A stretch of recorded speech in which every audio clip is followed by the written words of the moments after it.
Kita mulai ya. Baik. Bismillahirrahmanirrahim. Assalamualaikum warahmatullahi wabarakatuh. Alhamdulillahirabbil alamin wal 'aqibatu lil muttaqin wal 'udwana illa 'alal zalimin. Hamdan syakirin, hamdan na'imin, hamdan yuwafi ni'amahu wa yukafi'u mazidah.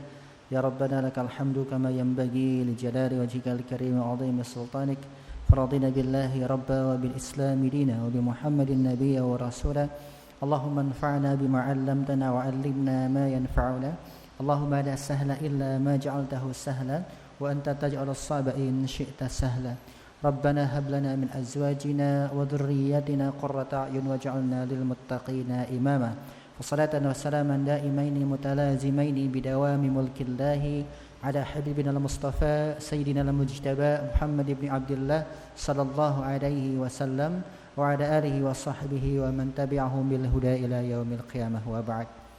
Para jamaah sehat semuanya ya. Ada yang sakit? Ada yang keluarganya sakit? Saudaranya sakit? Temannya sakit? Atau mungkin hatinya sakit?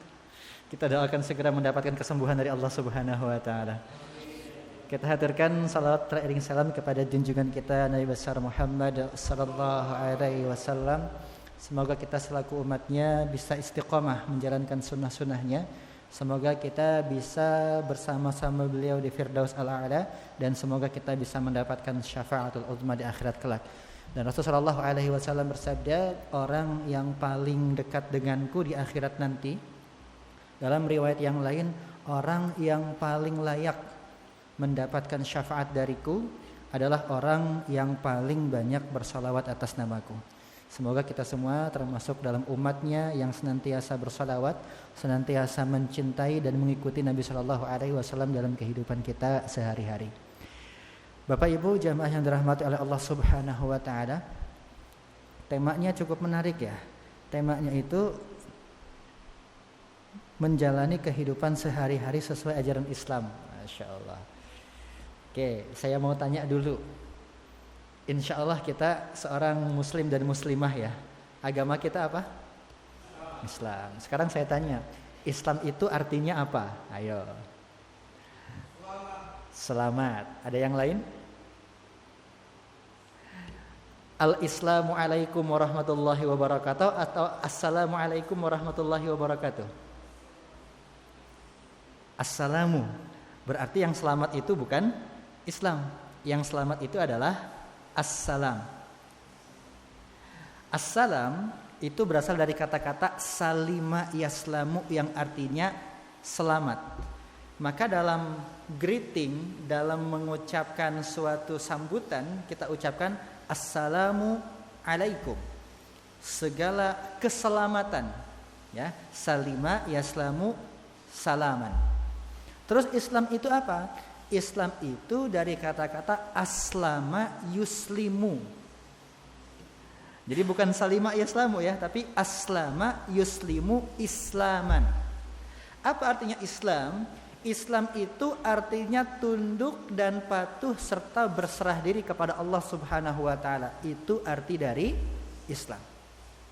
Jadi Islam itu tunduk, patuh, berserah diri kepada aturan yang Allah Subhanahu wa taala berikan di dunia ini, baik dalam Al-Qur'an maupun As-Sunnah. Itulah yang namanya Islam.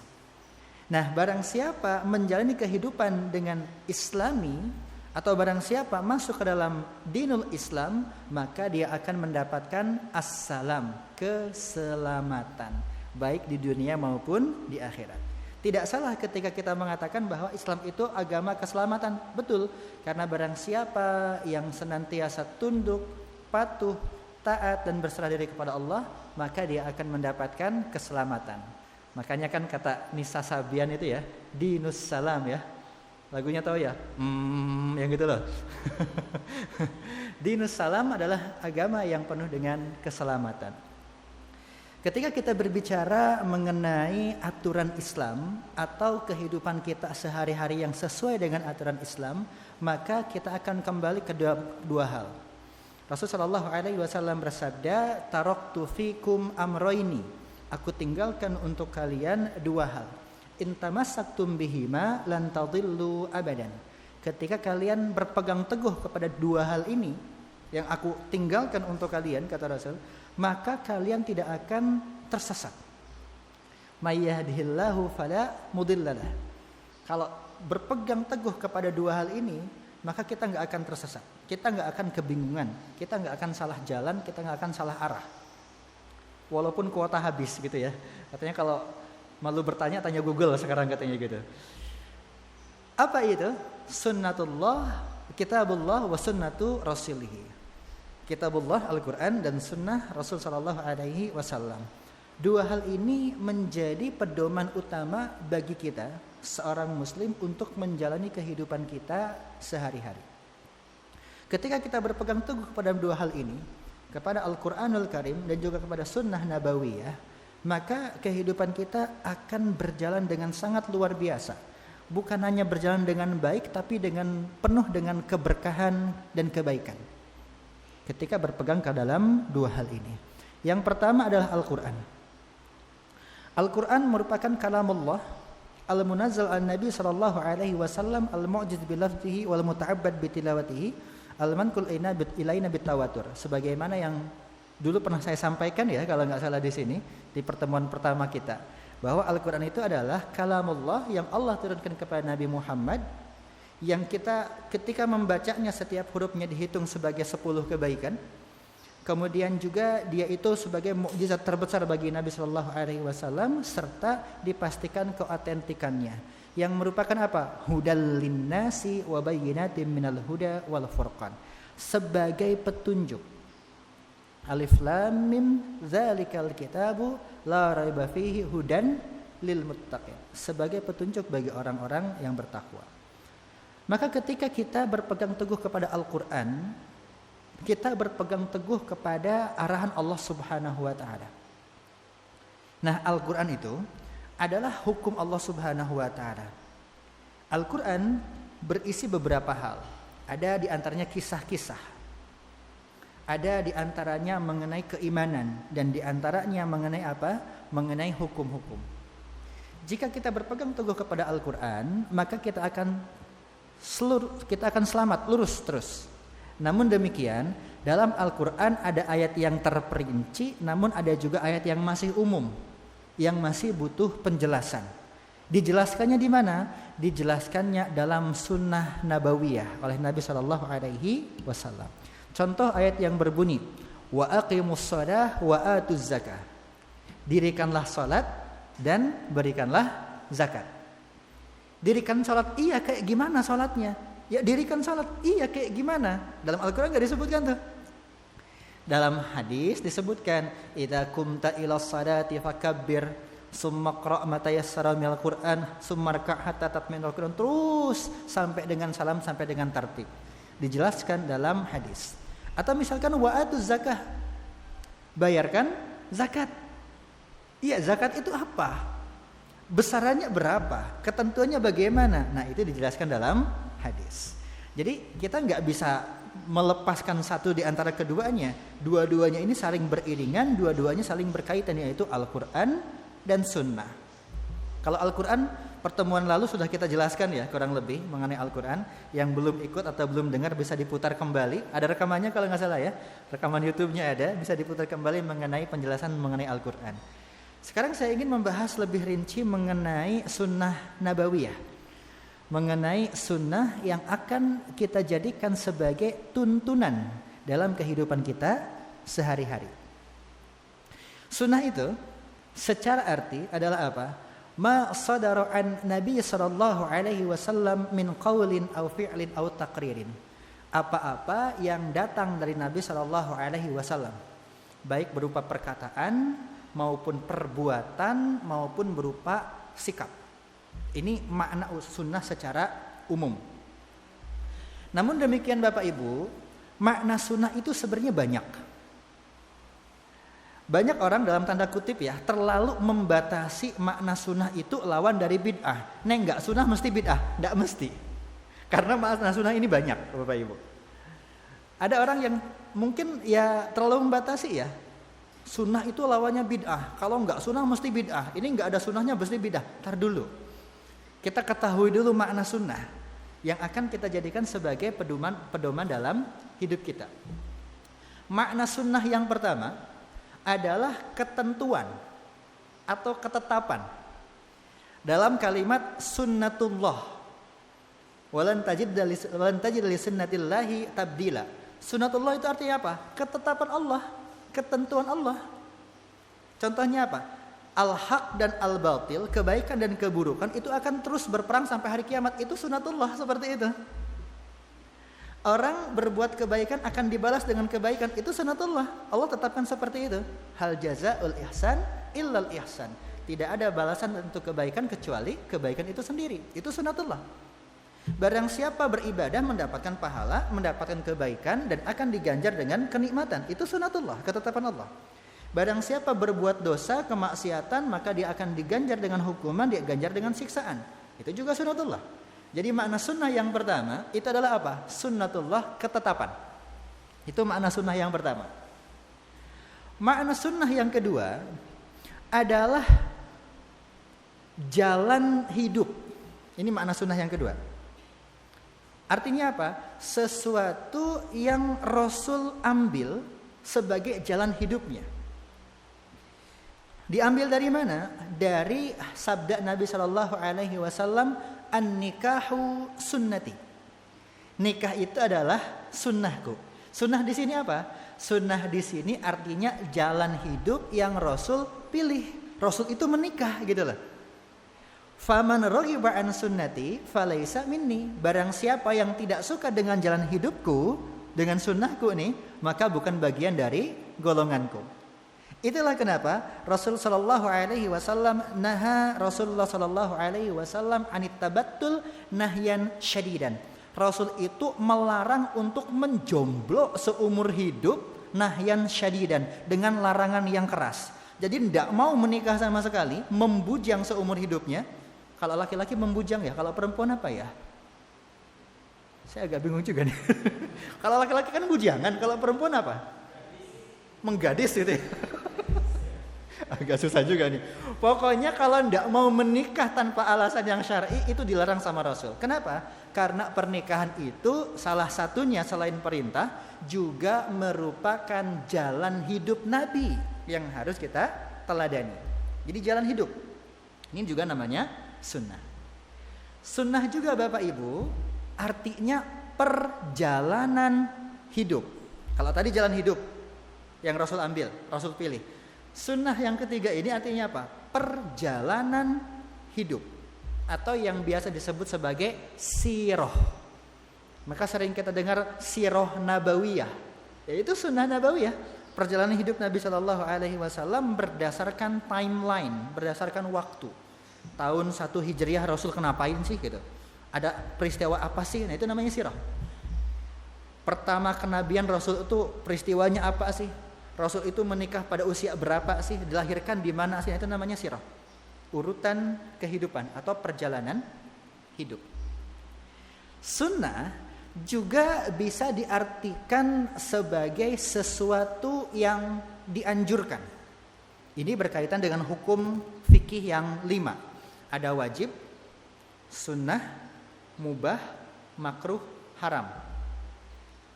Wajib itu sesuatu yang harus dilaksanakan. Dilaksanakan berpahala besar, ditinggalkan dosanya besar. Ini kebalikan dari haram. Kalau haram itu harus ditinggalkan ya. Dilaksanakan dosanya besar, ditinggalkan pahalanya besar. Jadi wajib itu lawannya haram. Sementara sunnah dalam hukum fikih itu lawan dari makruh. Jadi enggak semua yang enggak sunnah itu bid'ah, hati-hati. Bisa juga makruh. Karena apa? Dalam hukum fikih, sunnah itu adalah sesuatu yang ketika kita laksanakan berpahala, ketika ditinggalkan tidak berdosa. Itu namanya sunnah. Dilaksanakan berpahala, ditinggalkan tidak berdosa. Lawan dari makruh.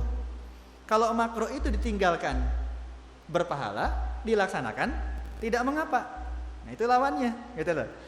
Walaupun sunnah dari sini bermacam-macam ya, ada yang sunnah muakkadah, ada yang sunnah ghairu muakkadah dan seterusnya. Tapi yang sunnah di sini berarti apa? Bagian dari hukum fikih yang 5 yang berarti anjuran.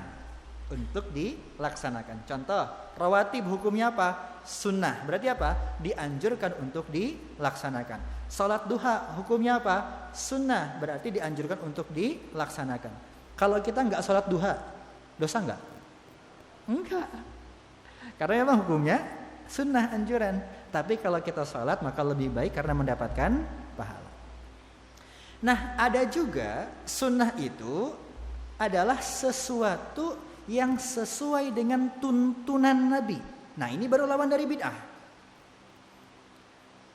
Sesuatu yang ada tuntunannya dari Nabi, baik berupa perkataan, baik berupa perbuatan, baik berupa sikap, itu dinamakan sunnah.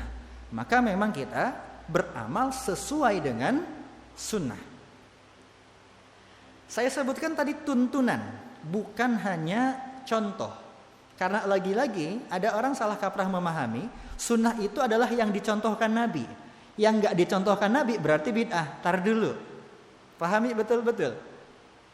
Contoh itu bagian dari tuntunan. Sekali lagi, contoh yang dicontohkan Nabi, contoh itu merupakan bagian dari tuntunan. Kalau contoh itu apa? Contoh itu sesuatu yang dilakukan. Tapi perhatikan baik-baik, tidak semua ibadah Nabi itu ada contohnya, tapi mesti ada tuntunannya. Tidak semua ibadah itu dipraktekkan Rasul, tapi ada tuntunannya. Contoh, tahu sholat tahiyatul masjid? Tahu ya? Hukumnya apa? Sunnah, berarti ibadah. Saya tanya, Rasul pernah sholat tahiyatul masjid enggak? Enggak pernah. Cari di Sahih Bukhari, Sahih Muslim, kitab hadis manapun, Rasul itu enggak pernah tahiyatul masjid. Kenapa? Rumahnya di masjid kok. Rasul enggak pernah tahiyatul masjid. Tapi ada enggak tuntunannya? Ada. Perkataan Nabi SAW, la yajlisanna ahadukumul masjidah illa ayyusalli raka'ataini.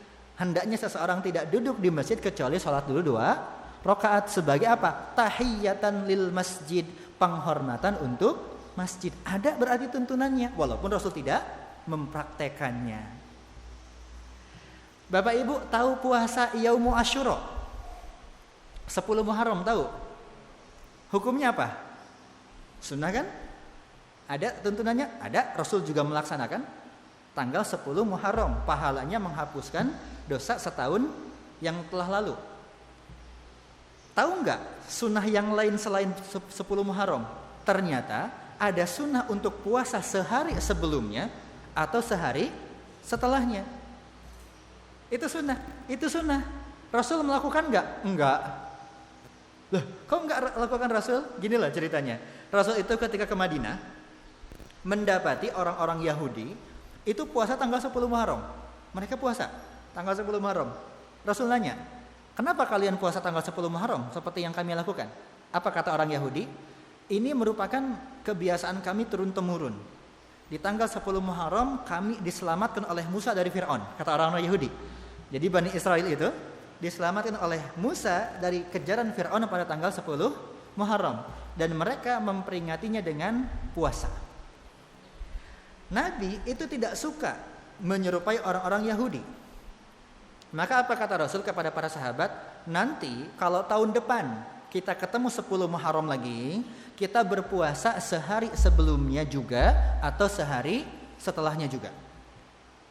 Jadi kapan? Tahun depan tuh. Kalau ketemu 10 Muharram lagi, kita berpuasa sehari sebelumnya atau sehari setelahnya, atau dua-duanya, sehari sebelumnya dan sehari setelahnya.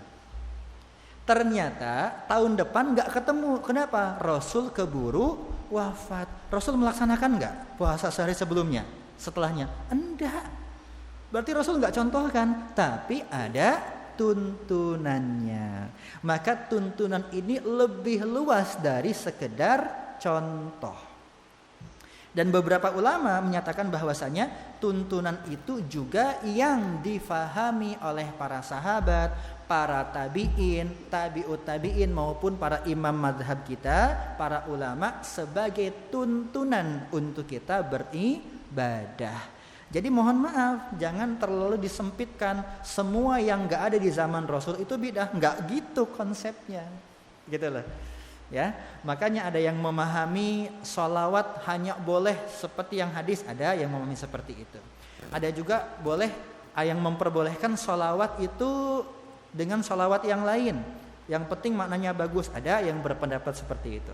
Nanti lebih luas lagi itu pembahasannya. Ada yang mengatakan nggak boleh tahlilan karena Rasul nggak melaksanakan tahlilan. Tapi ada yang memperbolehkan. Karena apa? Mengikuti tuntunan-tuntunan yang lain, keumuman hadis. Bahkan membaca tahlil itu diperbolehkan. Perbedaan-perbedaan semacam ini suatu yang wajar. Para ulama pun sudah ada perbedaan di antara mereka. Kunut nggak kunut itu sesuatu yang wajar. Imam Syafi'i kunut. Imam Hanafi itu nggak kunut. Imam Hanafi itu meninggal tahun 150 Hijriah, bertepatan dengan lahirnya Imam Syafi'i. Nggak ketemu mereka, nggak ketemu. Imam Syafi'i berpendapat kunut, Imam Hanafi berpendapat nggak kunut. Ketika Imam Syafi'i berkunjung ke kawasan muridnya Imam Hanafi yang mereka itu nggak kunut, Imam Syafi'i didaulat menjadi imam sholat subuh. Apakah Imam Syafi'i kunut? Tidak. Walaupun pendapat Imam Syafi'i subuh itu kunut. Kenapa enggak kunut? Untuk menghormati murid-muridnya Imam Hanafi. Imam Syafi'i punya murid namanya Hambali atau Ahmad bin Hambal. Suatu ketika Imam Syafi'i ini menjadi imam sholat subuh dan berpendapat kunut. Imam Hambali berpendapat enggak kunut. Tapi ketika Imam Syafi'i menjadi imam kunut, Imam Hambali ikut kunut mengaminkan. Terjadi perbedaan di antara mereka, tapi saling menghormati itu lebih besar. Jangan kayak zaman sekarang gitu ya. Beda dikit aja udah gontok-gontokan. Kalau kata almarhum Kiai Haji Zainuddin MZ, umat kita itu seperti apa? Seperti daun kering. Tahu daun kering? Berserakan di mana-mana ya. Ngampar gitu nggak jelas kemana-mana. Ketika dikumpulkan ribut, kan gitu. Ketika dikumpulkan ribut, disulut api dikit langsung membesar. Nah, jangan sampai jadi generasi sumbu pendek. Disulut dikit langsung meledak. Lihat imam-imam kita itu, tidak ada yang saling menyalahkan di antara mereka, saling menghormati. Maka kita pun ketika menemukan pendapat yang berbeda, ada yang kunut, ada yang enggak, ya sudah masing-masing saja saling menghormati, tidak perlu saling menyalahkan. Tidak perlu saling mensesat-sesatkan, tidak perlu saling apa bahasanya membid'ah-bid'ahkan, tidak perlu. Udah masing-masing. Mohon maaf ya bahasanya nih. Sama orang kafir saja, sama musyrikin Quraisy, Rasul bilang apa? Lakum dinukum waliyadin. Lah kenapa kita sesama muslim gontok-gontokan? Emang kita lebih pintar daripada ulama? Kan enggak gitu. Kenapa kita menyalahkan pendapat ulama yang lain seolah-olah kita ini seorang ulama? Perbedaan pendapat itu wajar Bapak Ibu ya, selama didasari kepada dalil yang jelas, kepada dasar yang jelas nggak jadi masalah. Fikih itu Bapak Ibu kalau tahu ya, al ilmu bil kaifiyah, ilmu tentang tata cara. Dan tata cara dalam beribadah itu berbeda-beda loh, tergantung dari interpretasi para imam dalam memahami dalil. Saya ambil contoh ya. Takbir aja nih, takbir. Ada yang berpendapat sampai telinga. Ada yang berpendapat sampai bahu. Kan beda tuh. Sedekap ya? Apa namanya? Ini kalau bahasa Sundanya sidakep, bahasa Jawanya apa ini? Sidakep juga ya. Kalau bahasa Indonesia kalau enggak sedekap ini ya. Itu beda-beda loh caranya. Ada yang Allahu Akbar ma baina sadri wa surrati, antara dada dengan pusat di tengah-tengah, kalau bahasa kita ulu hati. Ada yang fauqas sadri, di atas dadanya. Ada yang tahta surrati, di bawah pusarnya. Ada yang tahta qalbi, di bawah jantungnya. Jantung kiri apa kanan? Benar, yakin? Coba dicek masih ada enggak? Jadi beda-beda, bahkan ada yang seperti ini. Allahu Akbar, gini aja gitu. Ada yang Allahu Akbar, gini, ada gitu loh. Dan itu masing-masing ada dalilnya. Jadi enggak usah terlalu dipusingkan gitu ya. Udah fokus aja sama sholat kita sendiri dengan dalil yang kita ketahui. Ketika ada yang berbeda, jangan buru-buru menyalahkan. Bisa jadi mereka punya dalil yang belum kita ketahui. Monggo, mau di sini boleh, mau di sini oke. Bahkan sampai seperti ini pun ya silakan saja. Yang penting apa? Jangan mengada-ada. Allahu Akbar, sat. Nah, kan gitu. Itu tidak boleh kalau seperti itu. Itu perkara sunnah kok istilahnya gitu ya. Kayak gini loh, tahiyat. Kan yang namanya nunjuk itu kan perkara sunnah. Ini aja masih dipermasalahin gitu. Nggak nunjuk aja sah gitu istilahnya ya, karena perkara sunnah. Masalah nunjuk aja dia permasalahin. Jadi gini, hujan ya? Ada yang punya jemuran? Nih kalau hujan kayak gini luar biasa nih. Nih kalau kata Rasul, waktu yang mustajab. Monggo yang di luar bisa masuk ya? Yang di luar bisa masuk gak Bapak? Jadi waktu yang mustajab untuk berdoa itu diantaranya adalah di majelis ilmu dan di waktu hujan. Ini dia majelis ilmu plus hujan pula. Ini mustajab insya Allah ya. Insya Allah. Monggo yang mau doa, yang belum punya jodoh minta jodoh gitu ya. Yang punya anak minta anak. Yang belum punya cucu minta cucu. Yang utangnya banyak minta lunas gitu ya. Contoh kayak tadi ya, masalah nunjuk nih. Itu ada beberapa cara sesuai dengan pendapat para ulama. Ada yang asyhadu alla baru nunjuk. Ada yang dari at-tahiyat udah nunjuk tuh dari awal. Ada yang nunjuk ditarik lagi. Ada yang yuharrik menggerak-gerakkan. Gak jadi masalah gitu loh. Wong gak nunjuk saja masih boleh. Yang gak boleh itu mengada-ada. Contohnya apa? Asyhadu Allah. Nah itu gak boleh yang kayak gini nih. Atau misalkan gerak-gerak semuanya gitu kan. Nah itu gak boleh. Jadi beribadahlah sesuai dengan dalilnya, sesuai dengan ketentuannya, sesuai dengan tuntunan para ulama kita. Karena ulama itu belajar dari ulama sampai kepada tabi'in, kepada sahabat, kepada Nabi Shallallahu Alaihi Wasallam. Jadi yang sesuai dengan tuntunan. Jadi ibadah tuh nggak usah kreatif amat lah gitu, sesuai dengan tuntunan aja, nggak usah mempersulit diri sendiri. Nah itu ya.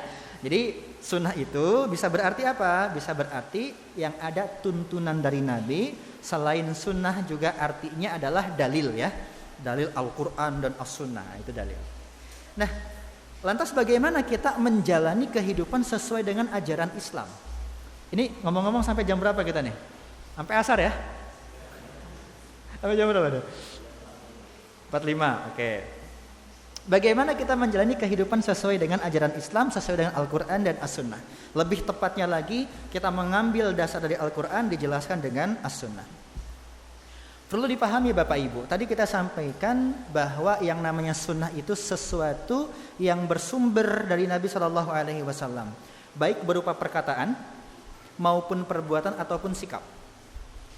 Yang berupa perkataan biasa disebut sunnah qauliyah, qaul. Atau hadis qauli. Qala Rasulullah sallallahu alaihi wasallam, Rasul sallallahu alaihi wasallam bersabda. Nah, itu namanya sunnah qauliyah tuh. Mengatakan ini dan itu. Ada juga sunnah berupa fi'liyah, perbuatan. Jadi sesuatu yang dilakukan Nabi. Contoh apa? Cara sholatnya Nabi, cara berhajinya Nabi, cara puasanya Nabi. Nah, itu namanya perbuatan Nabi atau sunnah fi'liyah, sesuai dengan perbuatan Nabi. Ada sunnah yang disebut sebagai sunnah takririyah. Apa ini? Sikap Nabi terhadap suatu perkara. Contoh misalkan, ada orang nanya, Rasul bagaimana kalau seperti ini? Rasul tidak melarang, mendiamkan, berarti boleh. Gitu loh. Jadi sikap Nabi. Ya, sikap Nabi. Ketika Rasul tidak melarang berarti boleh. Terus bagaimana kita menerapkan sunnah-sunnah tersebut dalam kehidupan kita sehari-hari? Pertanyaannya adalah, apakah semua yang bersumber dari Nabi itu adalah sunnah? Apakah semua perbuatan Nabi adalah sunnah? Ternyata tidak. Loh, katanya semua yang bersumber dari Nabi adalah sunnah. Gini loh, Nabi Muhammad SAW selain seorang Nabi, beliau juga seorang manusia. Maka para ulama membagi perbuatan Nabi itu ke dalam 3 hal atau 3 kategori, 3 jenis perbuatan Nabi. Jadi nggak semuanya sunnah. Perbuatan yang pertama itu disebut sebagai khasais. Apa Bapak Ibu? Khasais. Apa itu khasais? Khasais itu dari kata-kata khusus. Tahu khusus? Apa artinya khusus? Hanya untuk, kan gitu ya. Khusus untuk saya, berarti hanya untuk saya. Apa yang dimaksud dengan khasais? Perbuatan yang khusus hanya boleh dilakukan oleh Nabi atau untuk Nabi. Nabi lakukan, tapi tidak untuk umatnya. Contoh, salat qiyamul lail bagi Nabi itu wajib. Bagi umatnya wajib enggak? Enggak, bagi umatnya sunnah. Jadi khusus bagi Nabi, Nabi itu harus berqiyamul lail. Kita dianjurkan. Atau yang paling ini deh, misalkan Nabi itu boleh menerima hadiah, tapi tidak boleh menerima sodakoh. Kita umatnya nerima hadiah boleh, nerima sodakoh juga boleh. Oke, yang paling kentara, Nabi itu boleh menikah dengan lebih dari 4 orang wanita. Sementara umatnya maksimal hanya 4. Nabi itu istrinya berapa? Tahu nggak berapa? 11 plus 1 mantan budak, yaitu Maria Al-Qibtiyah. Selusin berarti. Terus kita selaku umatnya gimana, Ustaz? Kita selaku umatnya hanya boleh maksimal 4. Itu pun kalau ndak mampu. Kalau mampu. Ndak mampu 4 yo 3. Ndak mampu 3, 2. 2 ndak sanggup 1. Ini kadang-kadang 1 aja belum punya udah ribut masalah 4. Gitu ya. Jadi maksimal 4. Artinya apa? Khusus bagi Nabi. Ada yang bilang, Ustaz, kita juga boleh lebih kok dari 4. Masa sih? Iya Ustaz, boleh. Ada dalilnya? Ada Ustaz. Fankihu ma tabalakum minan nisa masna wa sulasa wa ruba, katanya gitu. Nikahilah wanita yang baik itu 2 dan 3. 5 tuh. Dan 4, berarti 9 katanya gitu. Ini orang belajar tafsir di mana? Itu bukan artinya dan itu atau. Nikahilah 2 atau 3 atau 4, kan maksimal 4. Kalau enggak sanggup 1. Ini kadang-kadang 1 aja belum benar kan gitu. 1 aja belum keurus udah pengen nambah. Itu namanya rakus. 1 dulu gitu. Kalau udah bisa gimana? Ya silahkan bicarakan dengan istrinya kan gitu. Itu pun kalau diizinkan. Ada suami istri ngobrol, Bu, boleh nggak Bapak nikah lagi? Boleh Pak. Bener boleh. Iya, tapi ada syaratnya. Oh siap, syaratnya apa? Yang pertama Bapak harus adil. Nanti sama ibu sama istri barunya. Oh siap. Yang kedua Bapak harus sayang. Jangan cuma sayang sama salah satu istri. Siap. Yang ketiga apa Bu? Langkahin dulu mayatku.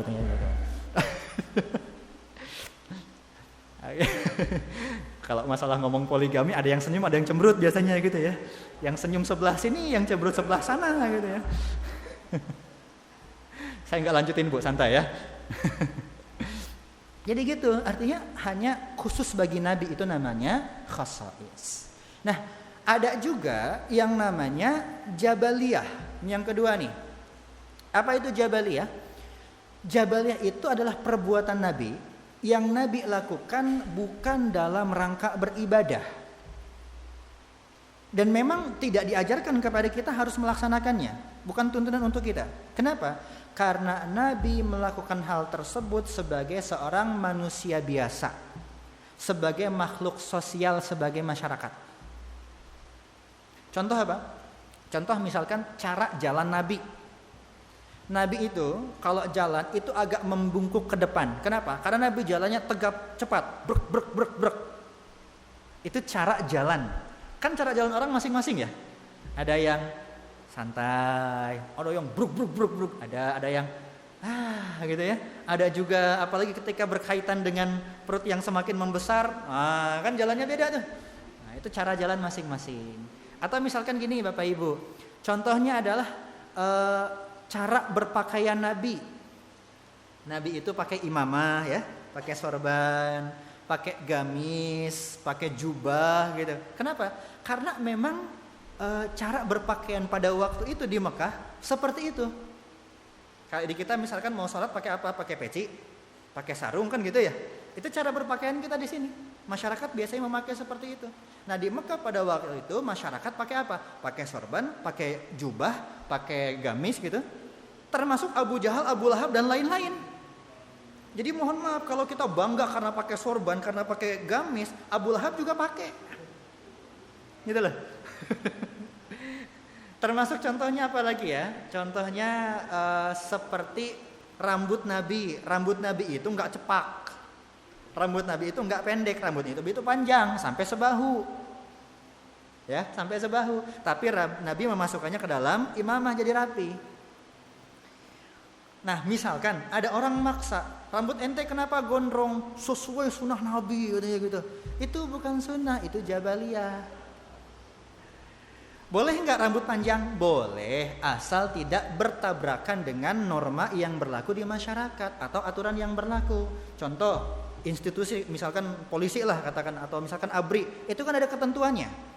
Rambutnya pendek misalkan, dia maksa untuk panjang gitu, itu nggak bisa, harus sesuai dengan ketentuan. Atau mohon maaf ya, misalkan di Purbalingga ini rambut panjang sebahu itu gondrong nakal misalkan, apa namanya, image-nya nakal gitu. Maka nggak boleh memaksa untuk memanjangkan rambut karena berkaitan dengan seperti itu. Oh berarti kita nggak boleh ngikutin? Boleh. Berpahala nggak? Kalau diniatkan demi kecintaan kita kepada Nabi itu berpahala. Rambut panjang misalkan ya, atau misalkan pakai sorban, pakai gamis, itu berpahala kalau diniatkan mencintai Nabi. Tapi jangan menabrak aturan yang berlaku. PNS misalkan hari apa pakai batik, dia maksa pakai jubah terus-terusan misalkan, nggak bisa seperti itu, gitu ya. Jadi jangan sampai niatnya pahala jadi dosa, niatnya mencintai malah menjauhi, jangan sampai seperti itu. Nah ini yang kedua, yang ketiga baru disebut sebagai sunnah. Sunnah itu yang Nabi laksanakan dan Nabi ajarkan kepada umatnya. Ini yang kita ikuti. Dan Nabi SAW itu luar biasa, satu-satunya manusia, satu-satunya saya katakan, yang track record hidupnya dari mulai lahir sampai wafat lengkap itu cuma Nabi. Yang pertama. Yang kedua, satu-satunya manusia yang perkataan maupun perbuatannya jadi tuntunan dan itu lengkap, itu Nabi SAW. Jadi kita itu kalau mau sesuai dengan aturan ya sesuai dengan Nabi SAW. Karena Al-Quran dan As-Sunnah itu merupakan apa? Petunjuk. Petunjuk itu apa? Hidayah. Petunjuk itu hidayah Bapak Ibu. Maka siapakah orang yang beruntung? Orang yang beruntung itu orang yang mengetahui petunjuk, mendapatkannya. Dan sebenarnya semua manusia Allah kasihkan petunjuk. Inna hadainahus sabila kata Allah.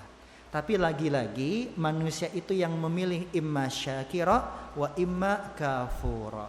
Apakah mau mengambil petunjuk tersebut atau tidak? Maka orang yang beruntung itu orang yang dapat hidayah, orang yang tahu hidayah petunjuk. Yang lebih beruntung orang yang mau mengambil petunjuk tersebut, mau ngikutin petunjuk tersebut.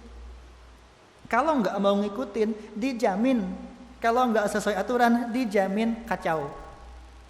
Contoh. Pernah masak mie instan? Nggak sebutin merek ya, mie instan pernah? Mie goreng ataupun mie rebus pernah? Bagaimana caranya? Dibuka, keluarkan, masukkan minyak, direbus kan gitu ya caranya. Tahu dari mana? Lihat orang atau diajarin atau lihat di belakangnya itu loh. Kan di belakang bungkus ada cara masaknya itu. Caranya seperti itu. Ada orang sok-sokan belum tahu caranya tapi sok-sokan lihat petunjuk, ngapain sih katanya. Udah tahu ada petunjuknya, udah diajarin orang cara masaknya tapi nggak mau ngikutin. Itu namanya nggak mau ngikutin petunjuk. Dia masak tuh mie instan tanpa dibuka, tanpa disobek, dicemplungin ke air dingin 10 tahun juga nggak bakal matang. Kenapa? Nggak sesuai dengan petunjuk. Tahu traffic light, lampu lalu lintas tahu? Nah, kalau bahasa kerennya itu lampu merah ya. Kalau di Jawa itu disebutnya bangjo. Tahu ya? Abang hijau. abang ijo. Dulu saya pernah bingung tuh ketika pertama kali ke Jogja, mungkin sekitar 12-13 tahun yang lalu. Saya nggak ngerti bahasa Jawa sama sekali waktu itu. Saya orang Sunda. Saya dikasih alamat sama teman. Lip, nanti kesini. Oh iya, nyampe ke Jogja. Saya tanya, Pak, ini alamatnya di mana ya? Kata bapaknya itu, oh nanti mas ketemu Bang Jo lurus lagi gitu. Saya lurus gitu kan. Saya mikir Bang Jo itu apa? Bang Jo apa toko namanya Bang Jo atau apa gitu ya? Malah saya mikirnya Burjo ujung-ujungnya kan. Nyari gitu nggak ketemu Bang Jo. Akhirnya saya berhenti, tanya orang lagi, Pak ini alamatnya di mana sih nggak ketemu? Oh di belakang mas, udah berapa Bang Jo kelewat katanya. Bang Jo apa gitu? Bang Jo apa sih Pak? Bang Jo itu abang ijo, merah hijau. Ternyata apa? Lampu lalu lintas. Oh Bang Jo. Coba saya tanya, merah artinya apa? Berhenti. Kalau hijau, jalan. Ada warna lain nggak? Kenapa kuningnya nggak disebut? Lampu merah doang. Ini oke, masih mending Bang Jo. Kuningnya kemana? Harusnya kan kalau adil Bang Ningjo ya. Atau lampu pelangi deh misalkan gitu. Karena kadang-kadang kuning itu nggak kita perhatikan. Saya tanya nih ya, kalau lagi jalan ketemu lampu kuning, direm apa digas? Ayo. Padahal ya, kalau dari hijau ke merah ketemu lampu kuning artinya siap-siap jalan, siap-siap gas. Tapi kalau dari hijau ke merah ketemu lampu kuning artinya apa? Direm, siap-siap berhenti. Kenapa? Takut kebablasan. Makanya ketika dari hijau ke merah masih kuning, direm apa digas? Tergantung ada polisi apa enggak, kan gitu. Benar ya? Ada polisi enggak ada, gas katanya gitu. Kita udah tahu bahwa hijau itu adalah jalan, merah itu berhenti. Cuma terkadang kita nggak mau tahu, udah merah diterobos juga, gitu loh. Hijau parkir malah, kuning bukannya direm, digas gitu kadang-kadang. Kuning bukannya siap-siap udah ngegas duluan. Artinya apa? Kadang kita itu menyepelekan petunjuk. Maka orang yang beruntung, lebih beruntung lagi adalah orang yang dapat petunjuk dan juga mau mengambil petunjuk itu. Namanya apa? Taufik. Makanya kita minta hidayah, kita juga minta taufik. Itulah kenapa pemain bulu tangkis namanya Taufik Hidayat. Betul. Jadi nggak cuma minta hidayahnya, minta taufiknya. Oke, kita dikasih hidayah, tapi kalau kita nggak melaksanakan sama aja.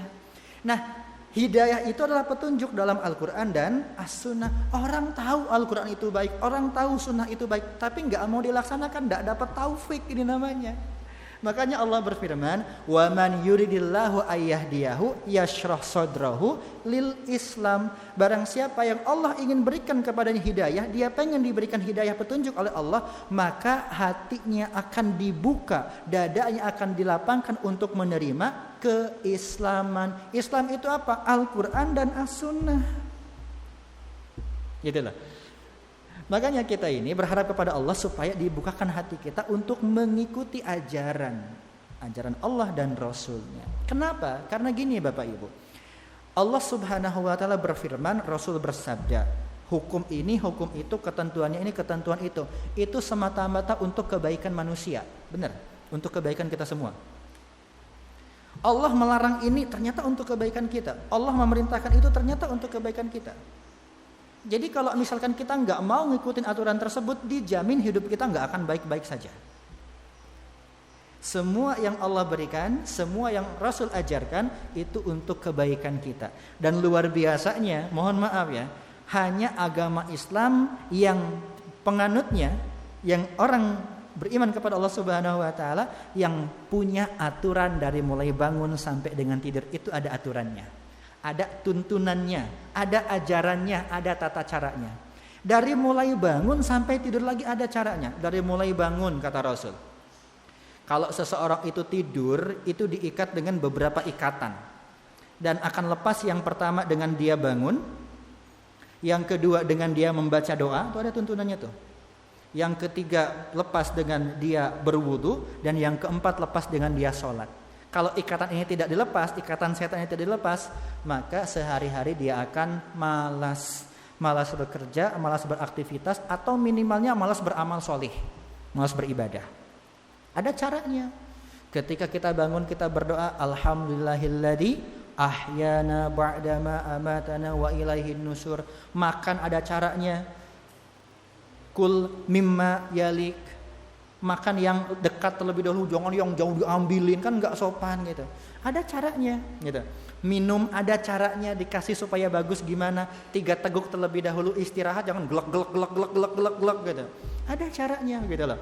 Mohon maaf ya, bahasanya sampai urusan paling private, paling pribadi, paling tersembunyi, urusan ranjang saja ada caranya loh. Bahkan ketika seseorang ingin berhubungan suami istri, itu ada doanya. Allahumma jannibna syaitan wa jannibis syaitan ma razaqtana. Udah hafal belum? Belum, diapalin ya, modal. Itu ada caranya. Untuk apa? Kebaikan kita. Karena kalau kata Rasul, ketika seseorang berhubungan suami istri dengan pasangannya tidak membaca doa ini, maka setan ikut berhubungan di situ. Ngeri kan? Ada caranya. Masuk kamar mandi ada caranya, kaki kiri dulu. Masuk masjid ada caranya. Bahkan mohon maaf ya, sampai tidur pun ada caranya. Sebelum tidur dianjurkan untuk baca doa, baca surat-surat gitu ya. Sering mimpi buruk, pernah mimpi buruk. Mimpi buruk itu dari setan kalau kata Rasul. Makanya biar gak diganggu setan, maka minta perlindungan sama Allah, baca doa. Ada doanya, bismikallahumma ahya wa amut misalkan. Sampai posisi tidur saja itu ada caranya loh. Bayangkan, posisi tidur nih itu ada caranya untuk kebaikan kita. Coba saya tanya, Rasul itu tidurnya telentang, miring, apa tengkurap, apa berdiri? Miring. Miring kanan apa miring kiri? Miring kanan. Kenapa miring kanan bukan miring kiri? Nah, pertanyaannya kenapa miring kanan bukan miring kiri? Saya pernah menanyakan ini ke mahasiswa kami ya di di salah satu universitas di Jogja, mahasiswa kedokteran. Universitasnya nggak usah disebutkan ya, inisialnya UII gitu ya. Inisial nggak apa-apa ya. Saya tanya, kenapa sih Rasul itu tidurnya miring kanan bukan miring kiri? Dia jawab secara medis, gini Ustaz katanya. Kalau kita miring kiri, di kiri kita ada 2 organ. Yang pertama jantung, yang kedua lambung. Kalau kita tidur miring kiri, ini kedua organ ini akan tertekan. Kinerja jantung tidak bagus, metabolisme tubuh, pencernaan pun tidak bagus karena lambung itu tertekan. Maka harus dibebaskan. Bagaimana caranya? Miring kanan, katanya gitu. Jadi bebas ini. Jantungnya bekerja dengan baik, lambungnya juga bekerja dengan baik. Terus saya tanya, kenapa nggak boleh tidur tengkurap? Kan kata Rasul nggak boleh tidur tengkurap ya. Kalau secara agama sih tidur tengkurap itu kan seperti bersetubuh dengan setan. Kenapa nggak boleh tidur tengkurap? Dia jawab secara medis. Ustaz, kalau tidur tengkurap itu kita akan menekan paru-paru kita. Jadi paru-paru kita akan tertekan. Kan kita bisa bernapas karena paru-paru kita tuh kembang kempis ya. Bebas gitu. Tapi ketika paru-paru kita ditekan, kita akan sulit bernapas. Mungkin masih bisa, tapi sulit. Sehingga suplai oksigen yang masuk ke dalam paru-paru dan disebarkan ke dalam tubuh kita itu berkurang. Termasuk oksigen yang disebarkan ke otak. Kalau otak kekurangan oksigen, maka akan mudah orang itu menjadi lupa. Mudah lupa, susah ingat. Atau ketika berakumulasi sekian lama, masa tuanya kena Alzheimer atau penyakit pikun nantinya. Jadi nggak tidur tengkurap. Sekarang saya tanya, boleh nggak tidur telentang? Nggak boleh. Nggak boleh tidur telentang. Nggak boleh. Tanya deh ke dokter manapun, tidur telentang itu bahaya. Sekarang saya tanya, siapa yang pernah tidur telentang? Tidur telentang itu minimal bisa menyebabkan sakit tenggorokan. Bahkan sampai sesak napas dan kematian. Pernah tidur telentang? Pernah? Angkat tangan yang pernah tidur telentang. Pernah? Sering? Masih hidup? Saya nggak pernah. Dari kecil sampai sekarang saya nggak pernah tidur telentang. Nggak pernah. Kenapa? Susah. Tahu nggak kenapa susah? Wong tidur telang gunting kuku aja susah, apalagi telentang. Betul. Makanya orang tidur telentang tuh bisa sakit tenggorokan, bahkan sesak napas loh. Kalau dipaksakan bisa mati. Ya iya, orang tidur telan gunting kuku aja susah, apalagi telentang. Orang tidur telan sendok aja susah, apalagi telentang. Pernah tidur telentang? Katanya pernah. Sering. Saya nggak pernah, belum tahu ilmunya. Nggak usah serius-serius lah ya. Kalau terlentang ya sering, cuma telentang belum pernah saya itu. Masih bingung ya. Wes angel. Nggak usah serius-serius lah. Udah panas gitu kan, siang ngantuk serius pula, udah selesai lah urusan itu. Itu ini Bapak Ibu yang dirahmati Allah, artinya setiap kehidupan kita itu Allah sudah tuntun gitu loh, melalui hadis Nabi ya, melalui contoh-contohnya supaya kita itu bisa menjadi yang baik. Maka kalau kita ingin baik dalam kehidupan kita, ikuti ajaran Nabi Shallallahu Alaihi Wasallam. Ma aitaitukumur rasul fakhuduhu wa ma amartukum bihi fa'tumin. Ma nahaitukum anhu fajtanibuhu wa ma amartukum bihi fa'tuminhu mastata'tum. Apa yang aku larang kepada kalian, tinggalkan. Apa yang aku perintahkan, laksanakan semampu kalian, kata Rasul. Gitu ya. Kenapa? Untuk kebaikan kita.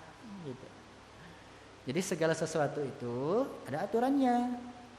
Jadi kalau misalkan hidup kita ini kok lagi nggak baik-baik saja, banyak masalahnya, kayaknya kita nggak sesuai sama aturan nih.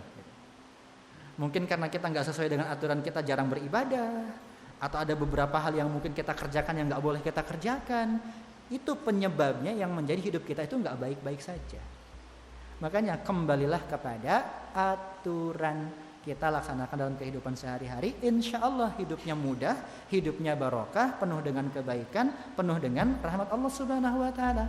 Di dunia hasanah, di akhirat juga hasanah, waqina adzaban. Masih ada waktu atau cukup? Ada yang mau ditanyakan? Singkat aja lah, kalau ada yang tanyakan monggo.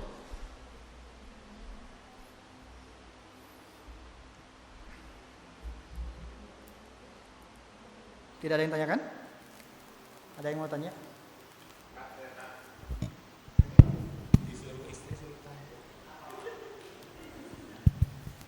Baik, terima kasih Pak Ustadz, mohon waktunya. Assalamualaikum warahmatullahi wabarakatuh. Ada dua pertanyaan Pak Ustadz. Yang pertama, sekarang yang saya baca gitu ya, ada fenomena nikah sekali dengan dua orang gitu, dalam waktu yang mungkin bersamaan atau mungkin beda hari gitu.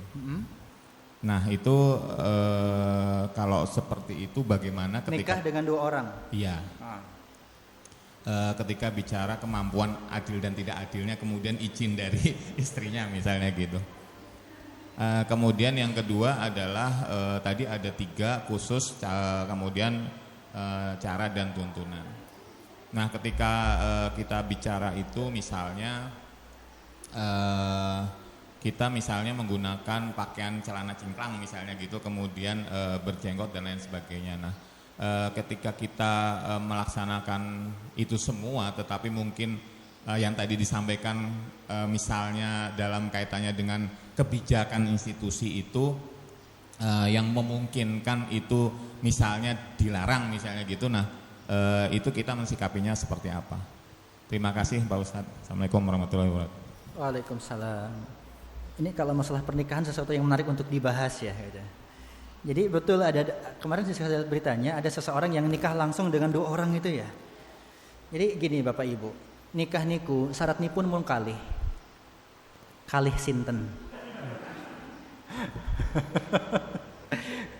Sama siapa? Ya siapa yang mau dinikahi? Yang mau dinikahi 2 orang ya sudah. Kalau dia mampu menikahi 2 orang sekaligus, boleh nggak? Boleh.